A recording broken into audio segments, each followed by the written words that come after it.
اب باری ہے افتتاحی خطاب کی، جو کسی بھی کانفرنس کی ایک طریقے سے جان ہوتا ہے، کسی بھی کانفرنس کے خد خال کو مزید واضح کرتا ہے، اور کانفرنس کو کس رخ اور کس دشا میں چلنا ہے وہ بھی طے ہو جاتا ہے۔ اس افتتاحی خطاب کے لیے ہمارے درمیان موجود ہے جناب مولانا ابرار احمد اصلاحی مکی صاحب۔ آپ کا مدرسۃ الاصلاح سے بہت پرانا تعلق ہے۔ فی الوقت آپ انجمن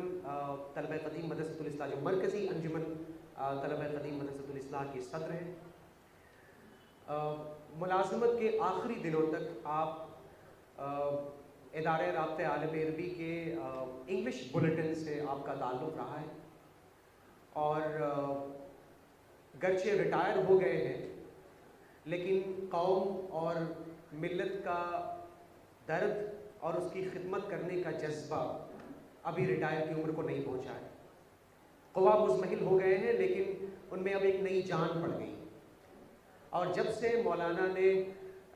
مرکزی انجمن طلبہ قدیم مدرسۃ الاصلاح کی باگڈور سنبھالی ہے،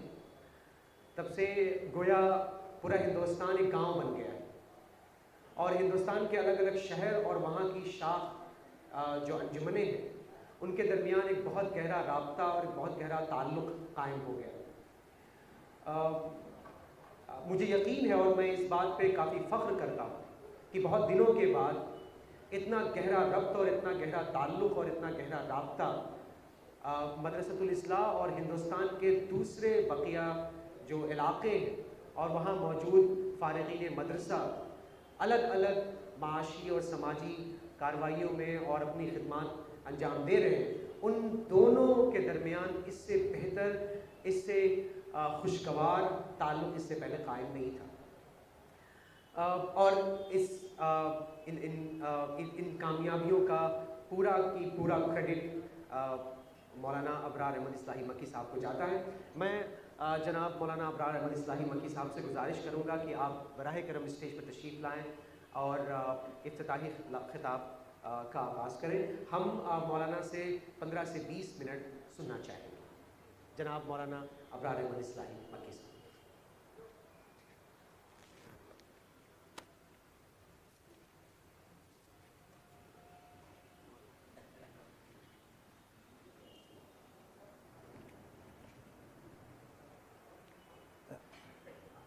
السلام علیکم۔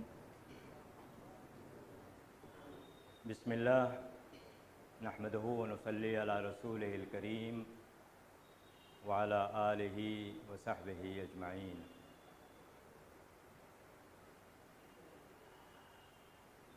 اسٹیج پہ تشریف فرما معزز شخصیات، مدرسۃ الاصلاح کے اساتذہ کرام، صلاح الدین ایوبی میموریل اسکول کے ذمہ داران اور اساتذہ، انجمن طلبہ قدیم کے عہدیداران اور ممبران، اور مدرسۃ الاصلاح کے بہی خان جو یہاں موجود ہیں اور اس اجلاس میں شریک ہیں، وہ سب حضرات اس بات کے مستحق ہیں کہ جو بھی تحسین ان کی ہو، جو بھی عزت افزائی ہو ان کی جائے، کہ انہوں نے آج بھیونڈی شہر میں ہم سب کے لیے ایک موقع فراہم کیا ہے کہ تعلیم کی ایک سوچ کے بارے میں ہم غور کر سکیں، اس کے بارے میں سوچ وچار کر سکیں۔ دیکھیے، اس موضوع کے مختلف پہلو ہیں۔ ایک پہلو کی طرف میں آپ کی توجہ مبذول کرانا چاہتا ہوں۔ آج جس دنیا میں ہم لوگ رہ رہے ہیں، کبھی کبھی ہمیں اس کے تناظر میں بھی چیزوں کو دیکھنا چاہیے۔ بہت کچھ اس زمانے میں جو فیصلے ہو رہے ہیں وہ عالمی تناظر میں ہو رہے ہیں۔ عالمی تناظر کو سمجھنا، جس کو انگریزی میں ورلڈ ویو کہتے ہیں، بہت ضروری ہے۔ ایک انسان اپنے ماضی کو دیکھتا ہے، لیکن اگر اس کے سامنے مستقبل نہ ہو تو اپنے مستقبل کے لیے اپنے حال کو، مستقبل کو بدلنے میں کوئی بڑا فیصلہ نہیں کر سکتا۔ آج کی جو دنیا ہے اور اس کا جو ورلڈ آرڈر ہے، اس کی جو تہذیب ہے، وہ ہمیں اپنے نظر میں ضرور رکھنی چاہیے۔ اس وقت دنیا میں تقریباً 200 کے قریب ممالک ہیں۔ اس میں 57 ممالک ایسے ہیں جہاں مسلمان اکثریت میں ہیں، اور تقریباً 140 ملک ایسے ہیں جہاں مسلمان اقلیت میں ہیں۔ جہاں مسلمان اقلیت میں ہیں ان کی بہت سے مسائل ہیں، لیکن دو بڑے مسئلے ہیں۔ ایک، اس ملک میں غیر اسلامی ماحول میں رہتے ہوئے اپنا اسلام، اپنی دینی اسلامی پہچان کیسے بچائے رکھیں، یہ ایک بہت بڑا سمجھیے ان کے لیے چیلنج ہے۔ دوسرا بڑا چیلنج یہ ہے کہ اس غیر اسلامی ملک میں مسلمان جو رہ رہے ہیں، وہ اس ملک میں چاہے وہ 4% ہوں، 5% ہوں، 10% ہوں، 20% ہوں، اس ملک کا وہ اثاثہ ہوں، اس ملک کی وہ ضرورت ہوں، اور اس ملک کے جو اہم فیصلے ہونے والے ہیں اس فیصلے میں ان کی بھی حصہ داری ہو۔ یہ دو بڑے چیلنجز ہیں۔ یہ ایک پہلو ہے۔ دوسرا پہلو یہ ہے، اس وقت ہم جس دنیا میں رہ رہے ہیں اس میں مغرب، جس کو ہم امریکہ، یورپ اور کچھ ممالک اور، یہ لوگ جو مغربی ممالک کہتے ہیں، ان کا مذہب عیسائی مذہب ہے، اور اس مذہب سے نکلی ہوئی جو تہذیب ہے اس کا پوری دنیا میں چلن ہو رہا ہے۔ مسلمان آبادی کے حساب سے دوسری بڑی اکائی ہیں اس دنیا میں، لیکن ضرورت اس بات کی ہے کہ مسلمان اپنے آپ کو منظم کریں، اپنے آپ کو اپنے دین سے جوڑیں، اور دین کی جو ضرورتیں ہیں اس کے مطابق دنیا میں اپنا اثر رسوخ قائم کریں، یہاں تک کہ وہ اسلام اور مسلمانوں کے غلبے پر وہ بات ختم ہو۔ اور جب کوئی قوم غالب ہو جاتی ہے، اس کا دین، اس کی تہذیب غالب ہو جاتی ہے، تو دنیا کے لوگوں کے لیے بہت آسان ہو جاتا ہے کہ وہ اس دین کی جو تعلیمات ہیں، ان کی قدریں ہیں، ان کو آسانی سے وہ سمجھ سکیں۔ تو یہ ایک بہت بڑی ضرورت ہے۔ ان حالات میں عالمی سطح پر اور ہندوستان میں ہم لوگ رہ رہے ہیں، جی رہے ہیں، اور اپنے مستقبل کے بارے میں سوچتے ہیں۔ مدرسۃ الاصلاح ان اداروں میں سے ہے جو دین کی تعلیم، اپنے ہاں پڑھنے والوں کو دین کی تعلیم دے رہا ہے اور اسلام کے بارے میں پوری آگہی فراہم کر رہا ہے۔ قوموں کی زندگی میں جو دینی سرگرمی ہوتی ہے اس کے لیے ہماری مسجدیں ہیں، ہمارے مدرسے ہیں، ہماری دینی تنظیمیں ہیں، سب یہ کام کرتے ہیں، لیکن وقت کے ساتھ ساتھ اس میں اندر تبدیلی آتی ہے۔ ایک بڑی تبدیلی ہندوستان میں یہ آئی کہ قرآن مجید کی تعلیم کو پسے پشت ڈال دیا گیا اور اس کی جگہ حدیث نے لے لی۔ اس لیے قرآن ایک کتاب ہے اور حدیث کی 6 کتابیں ہیں۔ حدیث کی 6 کتابوں کے پڑھانے کے لیے اور اس کو پورا کرنے کے لیے جو وقت چاہیے، جو توجہ چاہیے، اس میں کہیں قرآن پیچھے چلا گیا۔ چنانچہ آپ جتنے بھی ہمارے اسلامی تعلیم کے جو نصاب ہیں ان میں آپ دیکھیں اداروں کے، تو قرآن کی تعلیم کا دائرہ بہت محدود ہو گیا۔ مدرسۃ الاصلاح اور اس کے قائم کرنے، خاص طور پر علامہ شبلی اور علامہ فراہی کے آنے کے بعد جو اس کو نظریاتی بلندی عطا ہوئی، اس نے جو مسلم تہذیب میں، اسلامی تہذیب میں یہ جو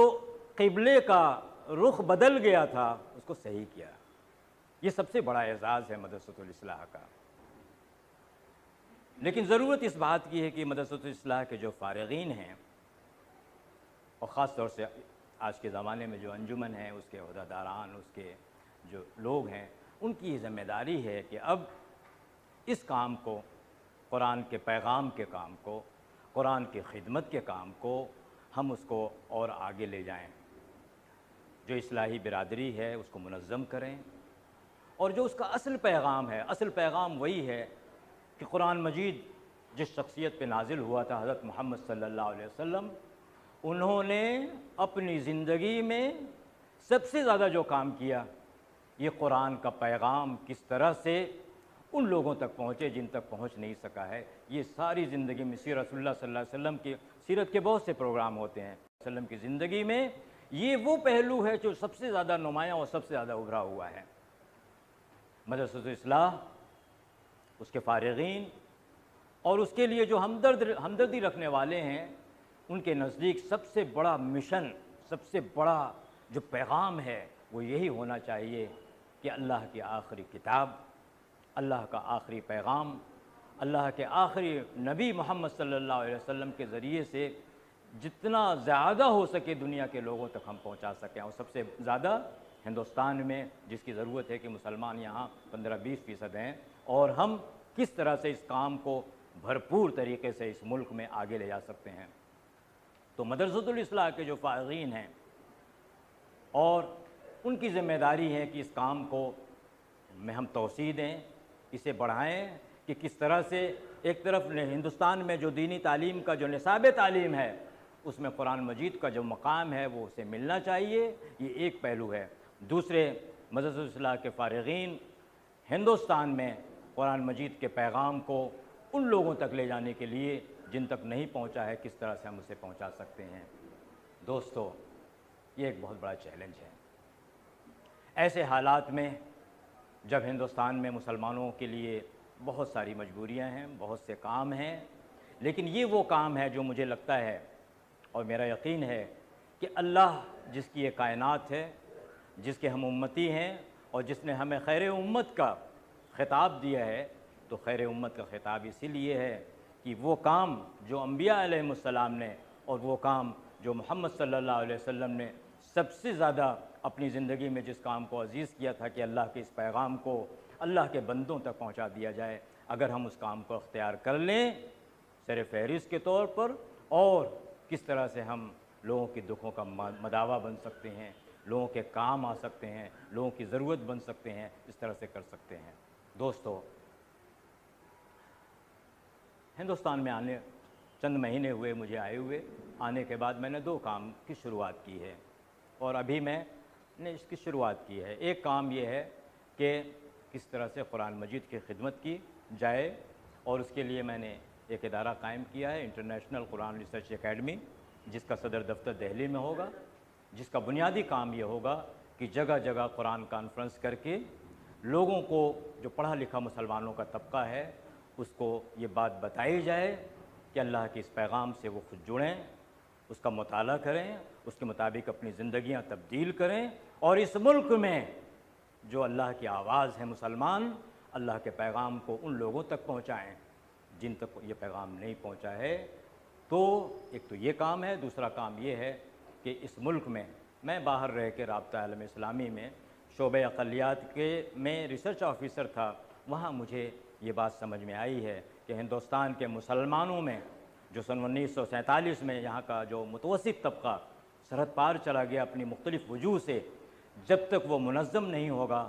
پر اعتماد نہیں ہوگا، اس وقت تک مسلمانوں کے یہ حالات بدلنا بہت مشکل ہے۔ لہٰذا میں نے شمال ہندوستان میں خاص طور سے مسلم ڈاکٹرز، مسلم انجینئرز، مسلم وکیل، مسلم صحافی، مسلم بزنس مین، مسلم ٹیچرز، مسلم ریٹائریز، غرض یہ کہ سماج کا ہر وہ طبقہ جو کچھ کر سکتا ہے اس کو جوڑا جائے، اس کے اندر اعتماد پیدا کیا جائے، اور اس کی روشنی میں یہ کام آسان کام نہیں ہے، لیکن